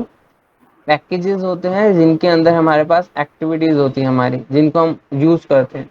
जैसे अगर मैं कहूँ ये uipath.excel.activities एक पैकेज है, तो ये मेरा यहाँ पे इंस्टॉल होके यहीं पे आता है अवेलेबल पैकेजेस के अंदर। एंड अभी अगर हम यहाँ पे सर्च करें एक्सेल, तो ये ऐप इंटीग्रेशन पैकेज के अंदर एक एक्सेल है और उसके अंदर हमारी सारी एक्टिविटीज हैं। तो ये मैनेज पैकेज यहाँ से हमने इंस्टॉल करा और यहाँ पे इसका डिफाइन है कि इसका वर्जन क्या है, कौन कौन से वर्जन अवेलेबल हैं, हम क्या यूज कर सकते हैं। ओके। तो जब मैंने कहा कि हम मास अपडेट डिपेंडेंसी टूल जो है उसका यूज कर सकते हैं, तो उससे ये होता है कि फॉर एग्जांपल मैंने अभी यहाँ पे uipath.mail.activities इसका मैंने वर्जन चूज किया हुआ है 1.15। ओके। नाउ लेट्स से इसमें कोई बग आया and there are 100 bots which are using this particular package. अब तुम्हें वो 100 बॉट्स के अंदर इस पैकेज को लेटेस्ट वर्जन पे करना है, लाइक से 1.16। तो पहला तरीका हुआ कि हम हर बॉट को खोलें, मैनेज पैकेज पे जाएं और इंस्टॉल पे क्लिक करें, देन अपडेट और सेव। ये सेकंड कि हम डायरेक्ट यहाँ पे होम पे जाएंगे, then I go in tools, project dependency mass update tool, and select करके कहाँ पे बॉट्स रखे हैं मैं अपडेट कर दूंगा। तो वो वहां पे उस रेपो में जितने भी बॉट्स होंगे उन सबका वो पैकेज वर्जन अपग्रेड कर देगा। ओके। ठीक है। Okay. Then comes the left tab, first is project. Project tab के अंदर हमारे सारी फाइल्स एंड फोल्डर्स डिफाइन होते हैं। कौन कौन सी डिपेंडेंसीज हमारा बॉट यूज कर रहा है वो यहाँ पे डिफाइन होती है, उनका वर्जन क्या है, उनके अंदर का सब कुछ यहाँ पे तुम्हें मिल जाएगा। तो जब भी बॉट डेवलप कर रहे हो मेक श्योर कि तुम्हारी जो डिपेंडेंसीज है वो लेटेस्ट होनी चाहिए। एंड अगर तुम्हारा जो बॉट है वो डिवाइडेड है, जैसे 50% of the bot is developed by you and 50% by other developer, तुम्हें मैच करना होता है कि तुम्हारी जितनी भी वर्जन्स हैं वो मैच कर रहे हैं आपस में, ताकि कोई डिपेंडेंसी इशू ना आए। Then comes your dot project, dot settings folder and dot tmh. These are like hidden folders. इनके अंदर हमारे बॉट की डिटेल्स होती हैं कई सारी।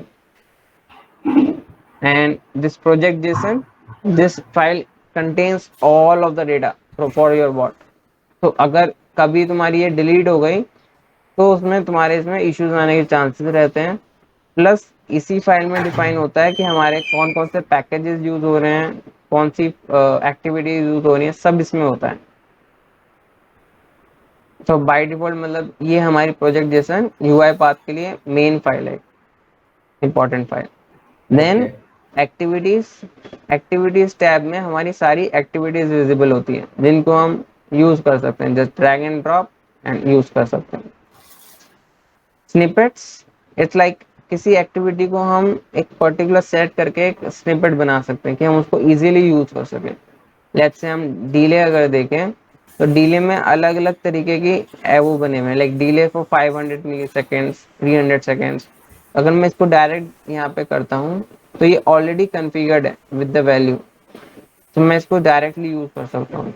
तो स्निपेट इज एक सेट ऑफ एक्टिविटी या कोई पर्टिकुलर एक्टिविटी जिसकी प्रॉपर्टी हमने डिफाइन कर दी, so anyone in future can use that. अगर मुझे फ्यूचर में 300 मिली सेकेंड का डिले लगाना है तो मैं ये चीज लिखूंगा नहीं, अब यहाँ पे जाके मैं डायरेक्ट यहाँ से इधर ड्रैग कर लूंगा तो मेरे को टाइम बचेगा। ओके, सिमिलरली यहाँ पे हमारे पास लूप्स हैं अलग अलग for each process, for each token.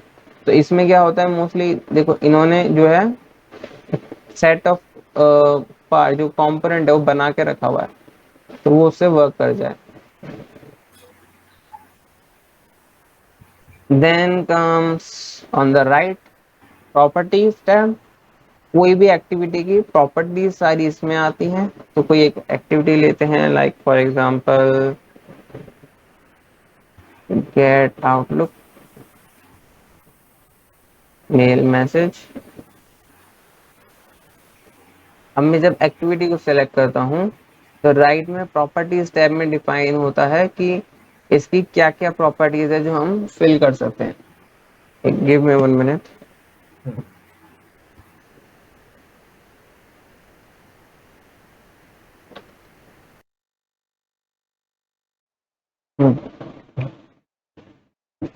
So get Outlook mail message में हमारे पास किसकी प्रॉपर्टीज होते हैं। फर्स्ट इज कॉमन टैब, ये डिफाइन करता है कि लाइक इसका नाम क्या होगा, how much time out would be there in microseconds. Name, हमेशा ध्यान रखना है कि कोई भी एक्टिविटी यूज करी उसको कुछ कस्टमाइज नेम देना है जिससे हमें डिफाइन हो जाए कि एक्टिविटी कौन सी है और हमने लगाई क्यों है। लाइक यहाँ पे गेट आउटलुक मेल मैसेज है, मैं आगे लिख सकता हूँ read mails. Okay, then time out in micro second, by default 30 second होता है, तुम इसको अपने हिसाब से डिफाइन कर सकते हो। फाइन। या कि लाइक इतने टाइम तक अगर ये वर्क नहीं करती तो एरर दे दे। तो ये लाइक 30 सेकेंड्स ट्राई करेगा आउटलुक से कनेक्ट करके मेल स्वैच करने के लिए। अगर 30 सेकेंड में नहीं कर पाता तो एरर दे देगा। तो I can increase that, like मुझे 45 सेकेंड चाहिए तो I would say 45,000 and near ही दूंगा तो बाय डिफॉल्ट 30,000 लेगा। Then account mail folder, I can define from which account I want to read this, which folder I want to read this, if I want to apply any filters and then retrieving the message in an variable। हम इसके बारे में जो है ना email automation में proper पढ़ेंगे। तो अभी it's like this is the these are the properties for any activity। ओके। Then object repository. तो ऑब्जेक्ट रिपोजिटरी को एनेबल करने के लिए दो कंडीशन होती है। पहला होता है कि आपका यूआई ऑटोमेशन पैकेज जो है वो लेटेस्ट होना चाहिए and modern design experience enable होना चाहिए। इसके बारे में हम पढ़ेंगे सेलेक्टर्स के वक्त, क्योंकि object repository is used to create selectors. Then text explorer, ये फीचर तुम्हारे पास हो या नहीं हो डिपेंड करता है। ये हमें इसकी जरूरत तब होती है अगर हम कोई टेस्टिंग करते हैं, टेस्ट ऑटोमेशन बनाते हैं। तो as a developer it is not generally used, काम ही नहीं आता। देन रिसोर्सेज एंड आउटलाइन, ये जस्ट एक व्यू के लिए है कि तुम्हारे पास अगर तुम बहुत बड़ा बॉट है तो आउटलाइन से तुम एक इजी वे में देख सकते हो कि कौन कौन से सीक्वेंस हैं, उसके अंदर कौन सी एक्टिविटीज लगी हुई हैं। सो बर्ड्स आई व्यू दे देता है तुम्हें। एंड रिसोर्सेस डिफाइंस कि कौन कौन से तुम्हारे पास एसेट्स अवेलेबल है मेरे ऑर्केस्ट्रेटर में। Okay, okay. सो लाइक ये मेरे ऑर्केस्ट्रेटर के अंदर मैंने कुछ एसेट्स बना रखे हैं, तो आई कैन डायरेक्टली यूज them। क्यों चाहिए, तो मैं यहाँ से मेरे पास नाम आ गया। एक पर्टिकुलर प्रोसेस के कौन कौन से एसेट्स हैं? नहीं, ये सारे मेरे कंप्लीट एसेट्स हैं। एक ऑर्केस्ट्रेटर के अंदर मैंने सारे एसेट्स डिफाइन कर रखे हैं। तो अब ये रिसोर्सेज टैब तुम्हारे पास अवेलेबल है या नहीं, ये डिपेंड करता है बेस्ड ऑन योर एक्सेस। जो आरपी एडमिनिस्ट्रेटर है, अगर उसने तुम्हें प्रॉपर एक्सेस दे रखा है, फुल एक्सेस, तो तुम्हें विजिबल होंगे। नहीं तो तुम्हें सिर्फ जितना एक्सेस है उतना ही यहाँ पे विजिबल होगा। हो ओके। सकता है कि तुम्हें एक ऑर्केस्ट्रेटर पे एक फोल्डर बनाया है एंड सिर्फ उस फोल्डर का एक्सेस दे दिया, तो उस फोल्डर के अंदर जो भी होगा तुम्हें दिखेगा, बट उसके बाहर कुछ नहीं दिखेगा। Then we are left with this 7 tabs and many more. तो आउटपुट, जहाँ पे हमें हमारा आउटपुट दिखता है कि बॉट क्या कर रहा है अभी, और यहाँ पे हमारे पास होता है कि हमें टाइम देखना है नहीं दिखना, कि कौन से आउटपुट यानी ये लॉग मैसेज आने में कितना टाइम लगा। वो ये error, warning, information, then trace, and these are the pass assertions and fail assertions। तो हर टैब डिफाइन करता है कि किस तरीके का एक यहाँ पे लॉग आना चाहिए। ये सब आते हैं हर वक्त, बट हमें विजिबल कैसा है हम वो यहाँ से डिफाइन कर सकते हैं। मुझे सिर्फ इंफॉर्मेशन लॉग्स चेक करने हैं, तो मैं इसको सेलेक्ट करूंगा। अगर मुझे सिर्फ मेरे ट्रेस मैसेजेस देखने हैं तो मैं उसको देख सकता हूँ। एंड जनरली हम प्रेफर कर देंगे सभी को अनेबल कर दो। ठीक है। Then okay. ये टैब है एक्सपोर्ट लॉग्स का, कि यहाँ पे तुम्हें जो भी दिख रहा है उसको एज अ टेक्स्ट फाइल तुम बाहर सेव कर सकते हो। This comes handy when you are in testing stage, you want some logs, you want to check out that what is going on with the bot, and if you want to delete the logs, just clear all। Error list, अगर हमारे bot में कहीं किसी तरह की error होती है तो यहाँ डिफाइन होती है। लेट्स से मैं एक बार इस पे क्लिक करता हूँ, इसने यहाँ पे डिफाइन कर दी कि 2 तरह की एरर है। बेसिकली एरर नहीं, वार्निंग्स दी हैं। ये क्या होता है कि यूआई पाथ में कुछ कस्टम रूल्स होते हैं, तो ये वो कस्टम रूल्स के अकॉर्डिंग गलत है। ये चीजें मतलब वो एक गलत। वार्निंग है कि बेस्ट प्रैक्टिस फॉलोड नहीं हो रही। Activity name defaults for like sequence, हम सीक्वेंस में अगर मैं यहाँ पे चेंज कर दूँ इसका, मैं इसको देता हूँ सीक्वेंस 1, एंड मैं अब इसको अगर वापस एनालाइज करूँ तो वो एरर चली गई। आगे अब जैसे यहाँ पर है लॉग मैसेज, तो मिनिमम एक लॉग मैसेज यूज होना चाहिए। Using log message important during development and after release. तो यहाँ पे ये कहना चाह रहा है कि आपके में एक भी लॉग मैसेज तो यूज नहीं है। तो अगर मैं ये भी लगा देता हूँ, एंड मैं यहाँ पे डिफाइन करता हूँ एक info and something, and now if I analyse it what happens, still okay, it has a default name. इसको भी हम रिमूव करते हैं। तो जब हम डेवलपमेंट करते हैं ना, तो हमारा उसके एक नेक्स्ट स्टेज रहता है कि एज मच एज पॉसिबल हम एरर लिस्ट को खाली करते हैं और ये नो एरर फाउंड आ जाए हमारे। Okay. Okay. Then comes find references and breakpoints। find references generally use में नहीं आता, ब्रेक पॉइंट्स हमारे बहुत काम आते हैं। ये हम ब्रेक पॉइंट्स के बारे में मैं डिबगिंग के बारे में वक्त बताऊंगा। देन वेरिएबल्स, जहाँ पे हमारे सारे वेरिएबल्स डिफाइन होते हैं। Then come arguments and import section. And यहाँ पे हमारे पास जो फीचर्स हैं like publish the bot to the orchestrator. Analyse file मैंने भी दिखाया कि हमारा बॉट का फ्लो सही बना या नहीं बना।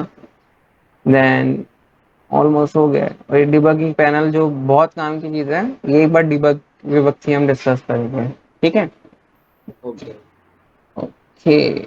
बाकी यहाँ पे छोटी मोटी चीज़ें हैं लाइक ये तुम्हारा साइन इन है या नहीं वो डिफाइन करता है। तुम चाहो तो खुद का एक फीडबैक भेज सकते हो यूआई पाथ को कि ये सही है ये नहीं है या ये इशू आ रहा है। तो that is mostly about this UI path studio interface. two, three things there are left are like if it is connected to orchestrator or not, which kind of folder you are being using, classic or modern, source control, and what kind of VB it is using, VB or C sharp. That's it. So let's start. आगे बढ़ते हैं. You want some break or should I continue? Just 2 minute wait, पानी Okay. की बोतल ले आता हूँ.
Hello. हाँ. हेलो. हाँ भाई. ओके. तो स्टूडियो का क्लियर हो गया. हाँ भाई. Then let's understand types of process flows. तो जैसे अभी हमने उस वीडियो में देखा कि जब भी हम न्यू XAML क्रिएट कर रहे होते हैं तो मल्टीपल प्रोसेस फ्लोज आते हैं. क्या तो हम क्या क्रिएट कर रहे होते हैं? न्यू फाइल, जैसे अच्छा. मैंने यहाँ पे टेस्ट फाइल क्रिएट करी अभी हम्म. डिजाइन में जाके न्यू से, तो इसमें हम्म. मल्टीपल फ्लोज होते हैं, उनके बारे में समझना है. First is a sequential flow, a process which executes step by step in predetermined order without any flow decisions. अगर हमारा जो प्रोसेस है उसमें कॉन्जिक्यूटिवली बस एक लाइन में स्टेप्स आ रहे हैं, एक सीक्वेंस ऑफ एक्शंस हो रहे हैं, तो हमें सीक्वेंस यूज करना होता है. ठीक है. फिर यहाँ पे एक छोटा सा एग्जांपल, मैंने यूजर से सम कोई इनपुट लिया, उसको प्रोसेस किया एंड देन आउटपुट दे दिया. So I am using a sequence for that. Then a flow process or a flow chart, you would say. A process which requires flow decisions or a choice to be made before moving forward. Generally दोनों में एक difference होता है, इसमें भी तुम decision check कर सकते हो, like you can use N if condition. But अगर ऐसा है कि तुम्हारे पास बहुत सारे डिसीजन है, से if condition A is true, I want to perform process A. If not, check if condition 2 is true, then perform B. Check again if there is a condition C, perform process C. तो अगर हमारे पास multiple conditions होते हैं, तो instead of going with nested if else, हम क्या करेंगे कि हम एक प्रोसेस बनाएंगे, एक फ्लो चार्ट यूज करेंगे जो हमें दिखने में अच्छा लगे. दिखने में अच्छा लगने का क्या रीजन होता है कि कल को जब तुम बॉट बन गया एंड तुम खुद ही उसको देख रहे हो, तो इसको समझना ज़्यादा आसान रहेगा कि फर्स्ट टाइम लाइक मैं यूज़र से कोई इनपुट ले रहा हूँ, अगर ये इनपुट से ट्रू आता है तो मेरे को खाली ये स्टेप 3 वाला प्रोसेस रीड करना है, एंड स्टेप 4 वाला भी मेरे को विजिबल है, मेरे को भी उस पर ध्यान नहीं देना. ठीक है. ओके. सो जिसमें अगर हमारे पास फ्लो डिसीजंस मतलब कंडीशनल्स ज़्यादा हो, तो हम उसमें फ्लो प्रोसेस यूज करेंगे, flow chart. Then uh state machine. A state machine defines a set of rules to be executed to perform a particular process. मतलब जो एक स्टेट है उसके अंदर ऐसा समझ सकते हो कि एक तरह का सीक्वेंस या फ्लो चार्ट तुम इसमें यूज करो with in a state.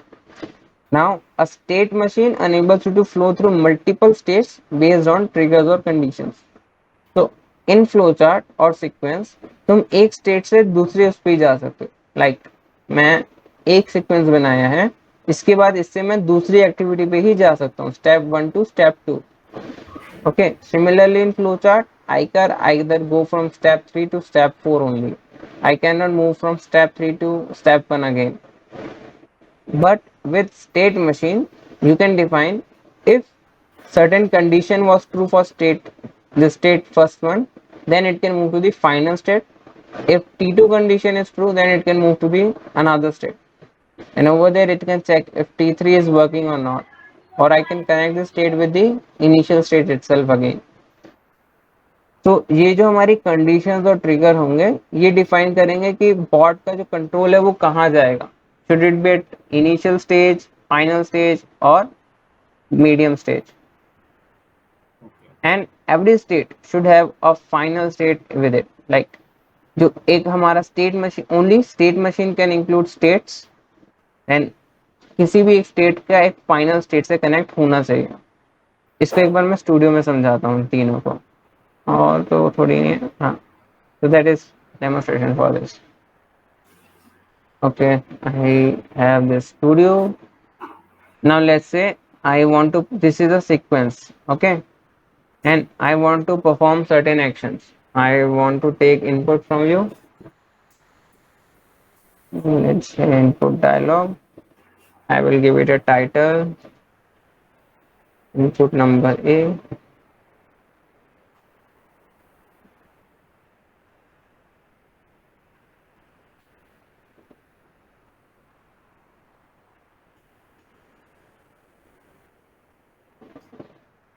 Type is input, value entered I can create as variable A, and I'm going to take it again. This time it is B, B,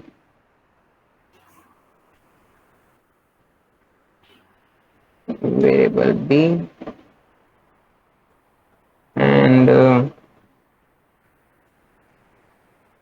now if I want to use if condition, अगर मेरे पास यहाँ पे multiple conditions होती हैं, something like this, इस तरह का अगर फ्लो बन रहा होता तो मैं एक फ्लो चार्ट के थ्रू जाता. ओके.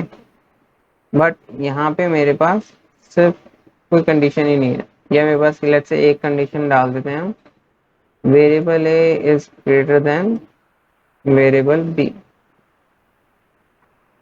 सो मैं यहाँ पे एक मैसेज बॉक्स लगाऊंगा,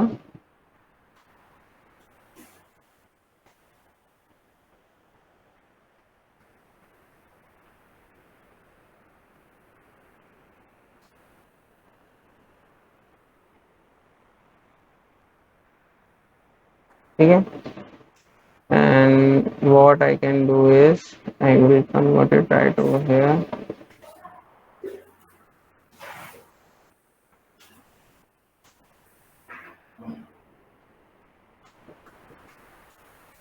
अभी अगर अभी एक सेट ऑफ इंस्ट्रक्शंस मैंने सीक्वेंस में दे रखे हैं, अभी मैं इसको रन करता हूँ।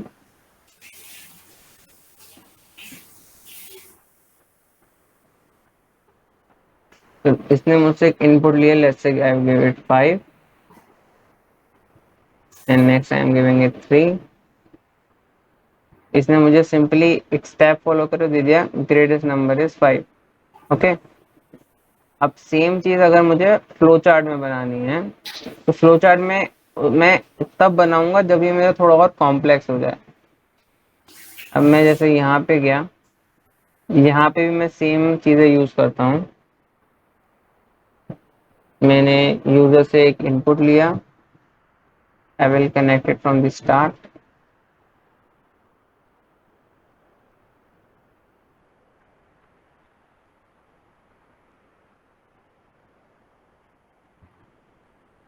then again another variable,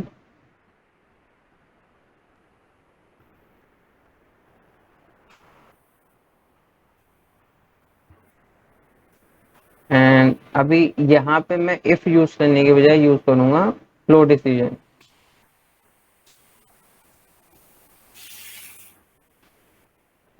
अभी मैं इसमें यहाँ पे चेक करता हूँ कि अगर मेरा वेरिएबल ए बड़ा है वेरिएबल बी से, अगर ये ट्रू होता है तो क्या करना चाहिए, इसको एक यहाँ पे मैसेज बॉक्स देते मेरे को। अगर नहीं होता तो मैं यहाँ पे एक और चेक कर सकता हूँ कंडीशन,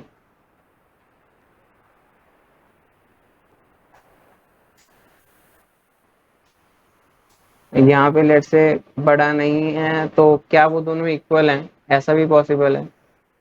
तो मैं यहाँ पे चेक कर लेता हूँ कि C in variable A dot equal C in variable B. अगर ऐसा है तो मेरे को एक और मैसेज बॉक्स आ जाए, इसमें हम डिफाइन कर लेंगे कि वो इक्वल है। एंड ये नहीं है तो ए की पॉसिबिलिटी होगी एल्स में कि हमारा वेरिएबल बी की वैल्यू ज्यादा बड़ी है ए से। अब हम इनको डिफाइन कर देते हैं, यहाँ पे मैं टेक्स्ट लिख देता हूँ, ए इज बिगर,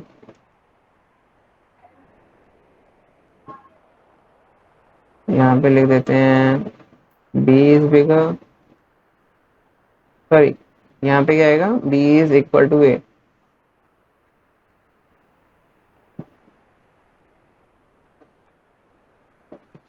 यहाँ पे आ जाएगा B is bigger. And one more thing Ketan, like जहां भी मैं डबल कोट्स लगा रहा हूँ that is a kind of string. ठीक है, ओके, हाँ यस, वो स्टेटमेंट ठीक है। ओके। तो यहाँ पे एक फ्लो चार्ट रेडी हो गया, अभी मैं रन करता हूँ।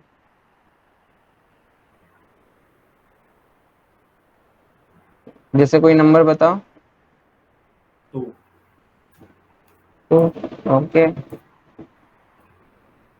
देन अगेन 3,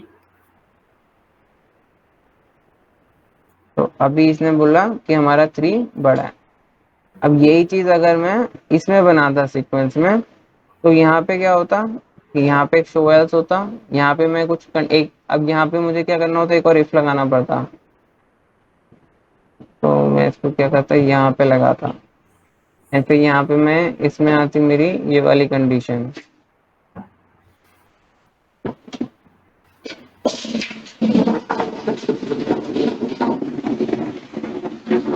और फिर जो है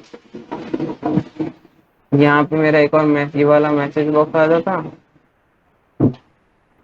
एंड देन अगेन मेरे को एक और एल्स करके फिर यहाँ पे फिर से इफ लगाना पड़ता। तो ऐसी सिचुएशन में ये चीज देखना बहुत कॉम्प्लिकेटेड होता है। मतलब अगर सोचो कि तुम्हारे पास 10-12 जैमल्स हैं और उसमें तुम्हारे पास ऐसे दिख रहा है, तो ये दिखने में कहीं से अच्छा नहीं लगता, राइट। एंड समझना भी डिफिकल्ट होगा अगर ऐसी मल्टीपल कंडीशन होगी। इसलिए राइट। ऐसी सिचुएशन में हम फ्लो चार्ट यूज फ्लो करते हैं, चार्ट यूज करेंगे। यस। दिखने में क्लियर है and easy to understand. And yes. क्योंकि हम हर एक्टिविटी का नेम रीनेम करते हैं, तो यहाँ पे जैसे फ्लो डिसीजन है, यहाँ पे तुम लिखोगे A is bigger than B question mark. अगर ये है ट्रू तो यहाँ पे आज, तो इससे किसी को भी कोड समझना इजी होगा। देन हमारे पास एक और होता है स्टेट मशीन, ये बनाते हैं। तो बाय डिफॉल्ट हम हमेशा एक आरई फ्रेमवर्क पे वर्क करते हैं, एक टेम्पलेट है वो स्टेट मशीन्स पे बना हुआ है, ठीक है। तो एक काम करता हूँ, मैं वो टेम्पलेट ही दिखा देता हूँ एक बार के लिए, तो उसे स्टेट मशीन समझ में आ जाएगा।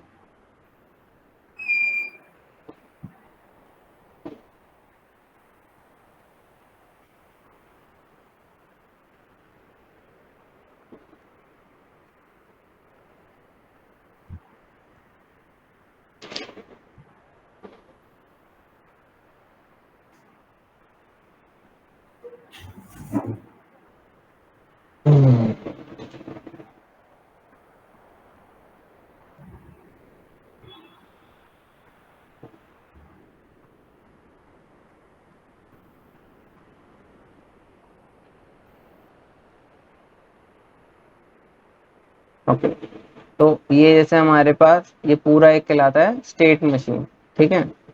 एंड ये जो एक्टिविटीज हैं ये हमारी हैं स्टेट्स।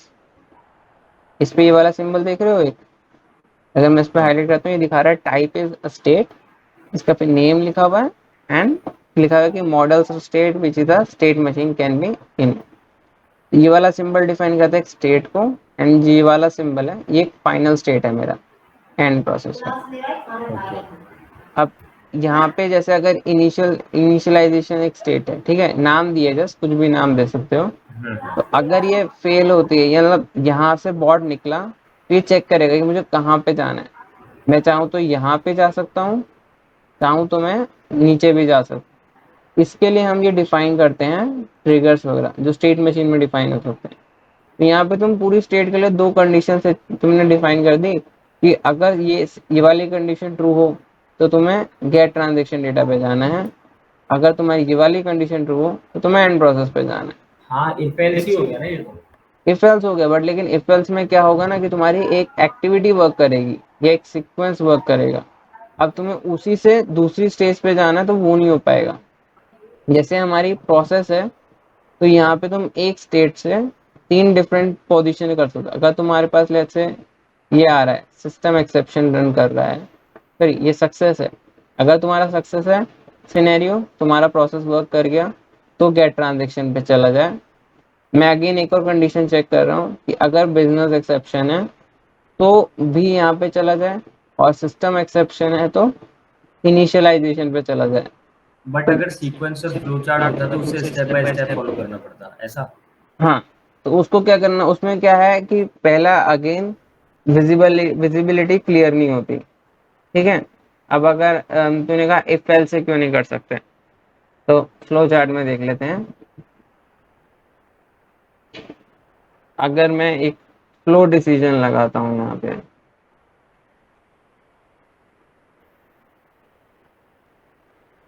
ठीक है, तो अब यहाँ पे मेरे पास सिर्फ दो कंडीशन है, ट्रू या फॉल्स। तो मैं सिर्फ या तो ये कंडीशन ट्रू होगी या फॉल्स होगी, मैं बाकी के लिए चेक करूंगा अगर, तो कैसे करूंगा फिर, मेरे को एक और फ्लो डिसीजन लगाना पड़ेगा। तो I will check process successful हुआ है या नहीं हुआ, हुआ तो दूसरा एक फ्लो वर्क करे, नहीं हुआ तो फिर चेक करे कि बिजनेस एक्सेप्शन हुआ कि नहीं हुआ, देन दूसरा वर्क करे, देन वापस चेक करूंगा कि सिस्टम एक्सेप्शन हुआ कि नहीं हुआ, वो चेक करे। तो इंस्टेड हम एक स्टेट यूज करते हैं। एक स्टेट तुम्हारा क्या करता है, तुम्हारा वो प्रोसेस रन करता है, एंड यहाँ पे दो चीजें और होती हैं, ये ट्रिगर्स को भी हैंडल करता है। कि लाइक तुम चाहते हो कि कोई ट्रिगर यहाँ पे तुमने सेट कर दिया, अगर ये ट्रिगर एक्टिवेट हो गया तो उसके बेस पे कोई और स्टेट चली जाए।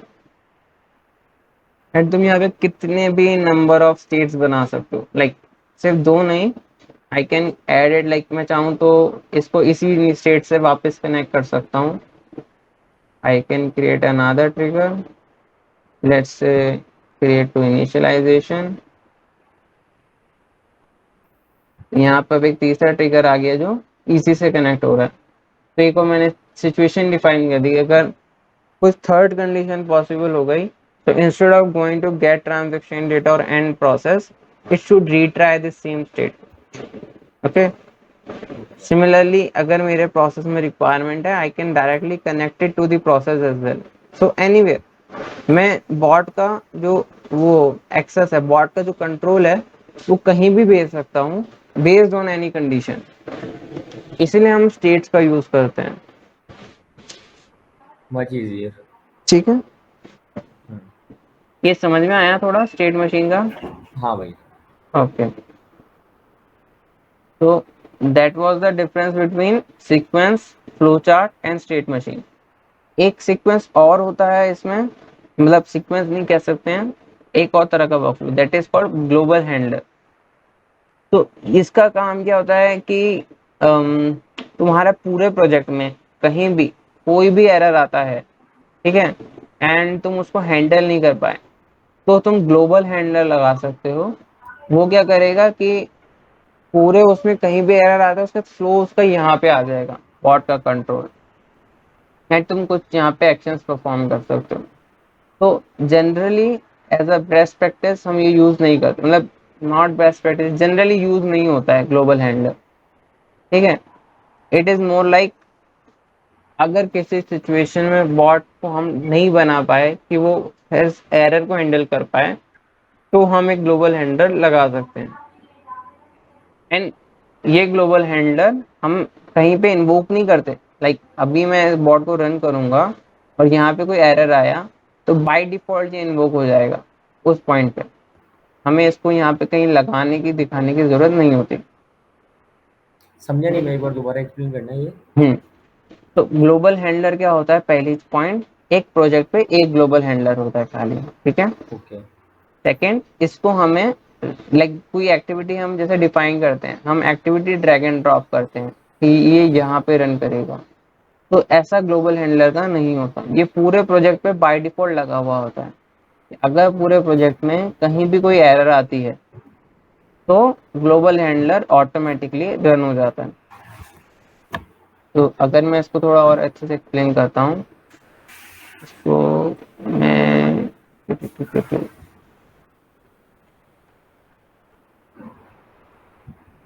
न्यू डैशबोर्ड पे चलेंगे.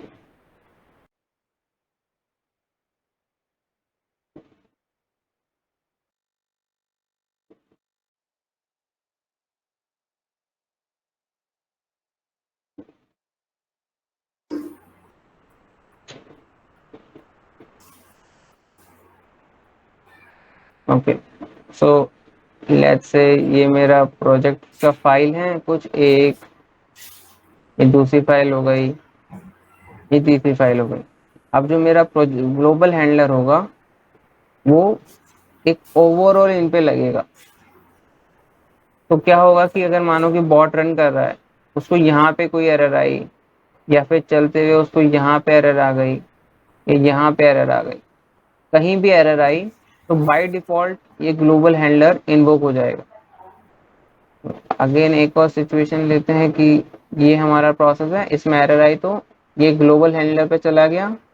एंड यहाँ पे तुम क्या कर सकते हो कि डिफाइन कर सकते हो कि क्या करना चाहिए बॉट को. यू कैन डिफाइन कि बॉट को रीट्राई करना चाहिए, तो वापस इसी एक्टिविटी को रीट्राई कर लेगा. अगर तुम कहते हो कि स्किप करे, तो वो चाहे तो ऐसा कर सकता है कि इस वाली एक्टिविटी को स्किप करके नेक्स्ट पे चला जाए, या तुम चाहो तो उसको स्टॉप कर सकते हो. तो ये सारे एक्शंस तुम यहाँ ग्लोबल हैंडलर पे डिफाइन कर सकते हो. क्लियर हुआ या फिर से बताऊं? थोड़ा थोड़ा क्लियर हुआ है। ठीक है, मैं फिर से एक बार बताता हूँ. इसको डिलीट करना है मुझे.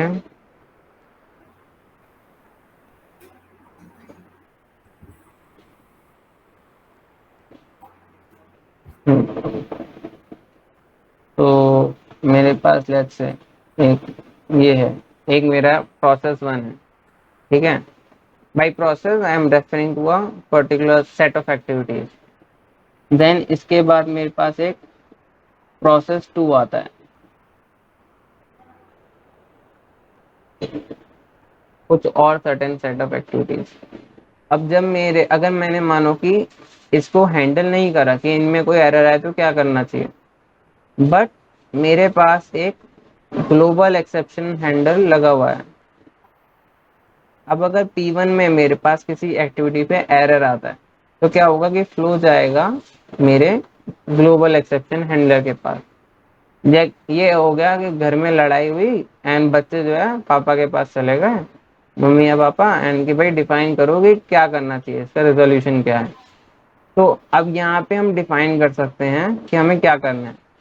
क्या हम इसको चाहते हैं कि ये एक्टिविटी फिर से रीट्राई करें, फिर से अपना प्रोसेस ऑटोमेट करने की कोशिश करें, या फिर स्किप करके जो उसकी अगली एक्टिविटी है वहां से चालू कर दे, या you can even skip to the next process. और तुम चाहते हो कि भाई नहीं, तुम ये कोई मेजर इशू है, इंस्टेड ऑफ खराब करने के इसको स्टॉप कर दिया जाए, तो ये बॉट को यहाँ पे स्टॉप भी कर सकता है।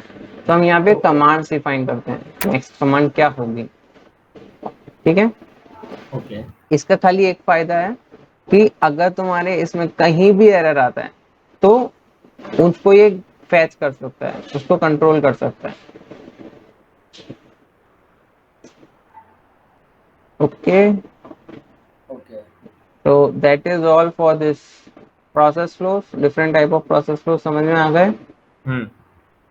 देन प्रोसेस टू ऑटोमेट, ये अगेन कुछ एग्जांपल्स हैं जो हम कर सकते हैं। और कोई भी प्रोसेस ऑटोमेट करते वक्त हम क्या सोचना चाहिए कि वो प्रोसेस जो एक रिपीटेटिव होना चाहिए, वहां पे यूजर का कितना मैनुअल वर्क लग रहा है, प्रोसेसिंग डेटा और टाइम कंज्यूमिंग कितना है, और क्या अगर तुम इसकी जगह रोबोट लगाओगे तो वो एफिशिएंट होगा क्या। सो इसको एक नॉर्मल टर्म्स में डिफाइन करूं। अच्छा हर पीयूष, एक सेकेंड, सॉरी टू इंटरप्ट। जो थर्ड पॉइंट है प्रोसेसिंग डेटा, इसका क्या मतलब है? प्रोसेसिंग डेटा इज लाइक किस तरह का डेटा तुम ऑटो प्रोसेस करने वाले हो। स्टैंडर्ड या फिर अनस्टैंडर्ड जो होता है? नहीं नहीं नहीं, इट्स मोर लाइक कॉन्फिडेंशियल है, नॉन कॉन्फिडेंशियल डेटा ओके है, या फिर ओके प्रोसेसिंग डेटा में आता है कि कहाँ किस तरह से डेटाबेस से, एपीआई से या यूआई से ले रहे हो। उसमें ये भी स्ट्रक्चर्ड अनस्ट्रक्चर्ड भी एक सब पार्ट आ जाता है कि तुम्हारा डेटा स्ट्रक्चर्ड है या अनस्ट्रक्चर्ड है। एंड ये तुम्हारे कुछ एग्जांपल्स हो गए, स्टूडेंट रजिस्ट्रेशन हो गया, टाइम टेबलिंग फॉर्मेट बनाने का हो गया, या फाइनेंशियल एड एप्लीकेशन हमें भरनी हो। तो मेजर पॉइंट क्या होता है कि जब तुम कोई प्रोसेस ऑटोमेट कर रहे हो, ऑटोमेट करने से पहले तुम्हें एक एनालिसिस करना चाहिए, जैसे हमने पहले स्टेज में पढ़ा, पहली स्लाइड्स में, कि क्या उसको ऑटोमेट करना भी चाहिए या नहीं।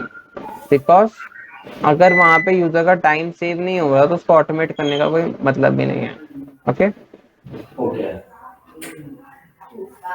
तो you can do almost anything with RPA.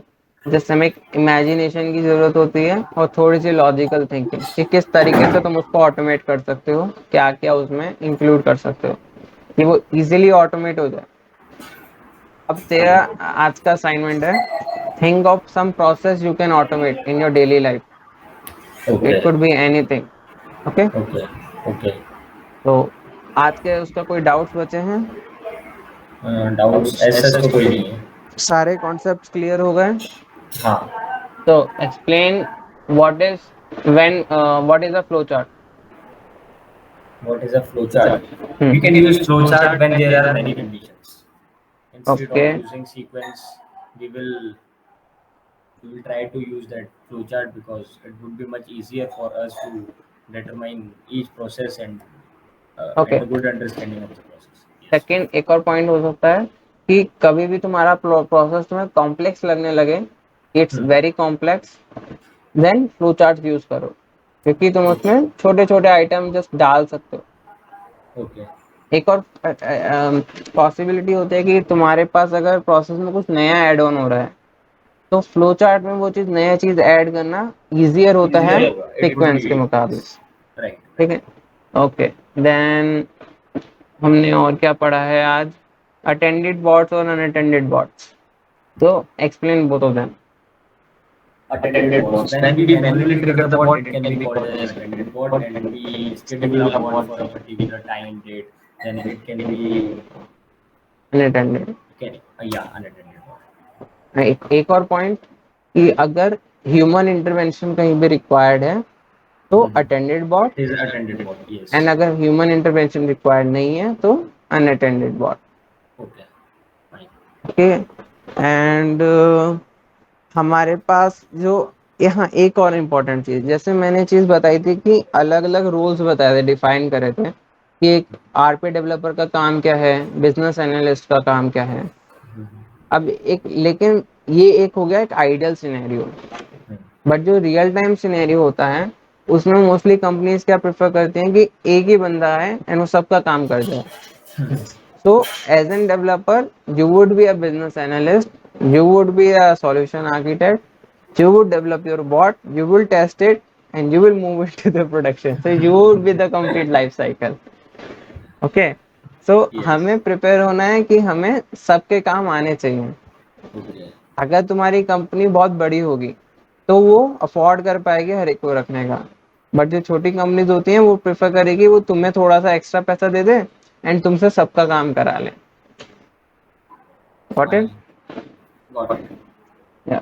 So that's all for today's session, Yes. and now let's meet tomorrow. Okay, sure. Just want to ask one more thing. Like, where I have to submit the project on LinkedIn? Yes. So for that, like what you are going to do, you are gonna create posts like you are learning about RPA, what you have learned, and from that what you have understood, like what kind of processes you can automate. Such kind of post you need to make. So that way, what will happen? Your profile will like start getting more views. It would be like your profile would get active, and at the end it would be like you would have a profile where you are sharing what you are learning, and other people would know that yes, Ketan knows this, he has worked on this, he has learned this, something like this. Many people share that they have completed a certification, they are learning something. Even like this should become an habit to you, sharing whatever you are working on or what you are learning. Okay. Okay, okay, fine.